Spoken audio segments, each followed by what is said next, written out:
260, take two.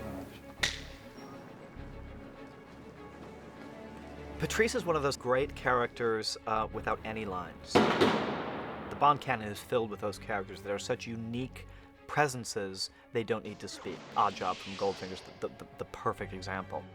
We very early on made the decision to do that with Patrice, to keep him mysterious, to keep him enigmatic, and to let him be a presence in Bond's life more than a character he interacts with in a verbal way. We knew he needed to be very physical and a complete challenge for Bond. We're rehearsing the stunts, choreography. It's basically a large playground for me right now. I'm supposed to hit this guy through a window between two skyscrapers. And then Bond is there and he tries to knock me over and we have this fight. We're fighting basically about the gun. Sammy didn't even want to cut in this fight, so we had to make it the whole fight play. There could be no dead moments in this fight. So we worked hard with the stunt crew, not only to learn it, but to make it really spectacular. I've got to say, Ola was great. He brought a really good physical presence to the role. As his character, Patrice, he would give Bond a good run for his money, which is fantastic, and that's something we've not had to work on. So all we're basically doing is teaching him the fight and all that. He's really, really good. I'm really pleased with him.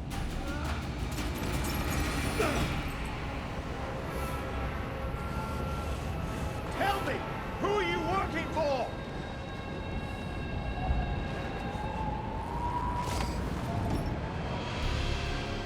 One of the things that I set myself when we were writing the script to begin with and thinking about what we wanted to achieve was to try and find those heightened Bond villains of yesteryear, the ones that really felt like the Dr. No's and the Goldfingers, ever so slightly theatrical, you know, and yet all the more frightening because of it. There was a desire to find an adversary that would be equal to Daniel, who could give him a good fight. For half of the movie, Silva is a shadowy figure who's manipulating things behind the scenes. A very threatening presence.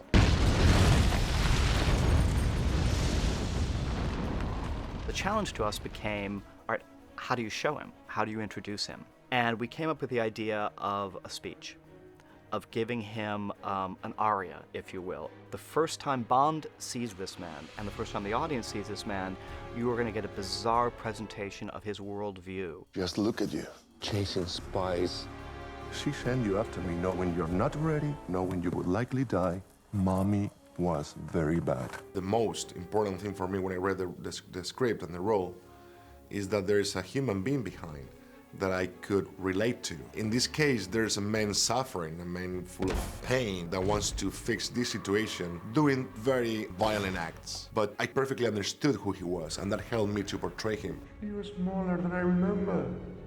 In the best hero-villain relationships, whether it's Bond and Silva or Holmes and Moriarty, there is always sort of an equality, and the implied threat that you step through this mirror like Alice and you are me. And Bond knows it. He's a character who was kind of Bond at one stage, and she betrayed him, but of course she didn't, and Bond doesn't see it like that. He understands that sacrifice is part of what they do, and Javier's character needs therapy. We thought he was kind of an angel of death, kind of a very clean, shaved person that happens to be rotten inside.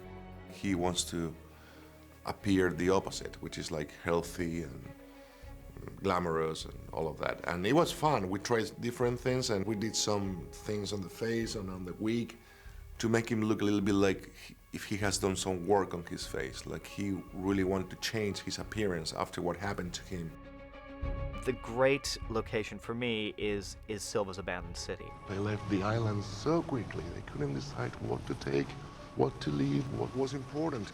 And seeing this every day reminds me to focus on the essentials. There's nothing superfluous in my life. And that came not from an idea of wanting to do something cool or wanting an interesting location. It came from thinking about Silva's backstory and where would this man operate.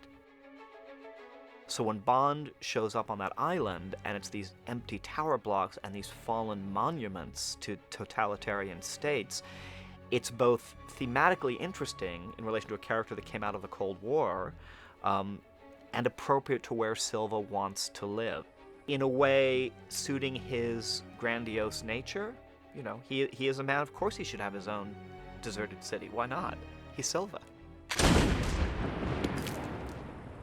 I win. What do you say to that? It's, again, kind of an homage to the Bond villain, in the middle ground between a science fiction movie and a realistic movie. So there's air there that you can play with in order to portray characters that are sometimes are open to be, I mean, not from this world. He sort of, in a way, allowed himself to be playful, to be mischievous, and yet never lost all those other things.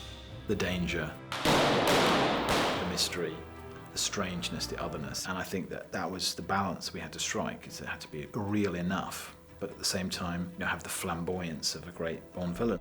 I think he will be the best Bond villain we've ever had, because he's so complex and he's incredibly sexy and dangerous and compelling. And when you have he and Daniel on the screen together, it's fireworks.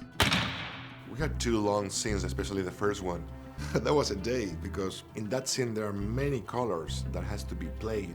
And you need a colleague there, you need a partner that understands the scene and that really jumps off the cliff with you. And he did it, and it was a pleasure.